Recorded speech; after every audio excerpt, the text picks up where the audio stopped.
sheria inayoitwa the Land Acquisition Act, manake sheria ya kutoa eneo. Lakini imeenda mbele zaidi, Mheshimiwa Mwenyekiti, sheria ile imeruhusu serikali kuchukua eneo la mtu yeyote wakati wowote pale ambapo lile eneo ni kwa maslahi ya umma.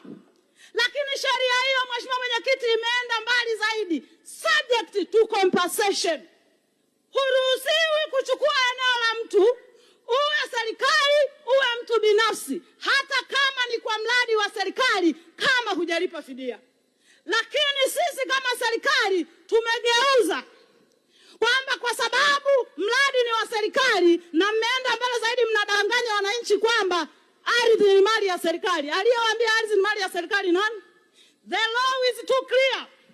Sheria iko wazi, imesema all land is public under the trusteeship of the president. Maana yake ni nini kwa tuliokimbia shule? Ardhi yote ni mali ya umma, rais ni mdhamini tu. Tusidanganye wakulima wa viazi vijijini, tunachukua maeneo yao, mnaisha kusema ni mradi wa serikali, ni mradi wa serikali.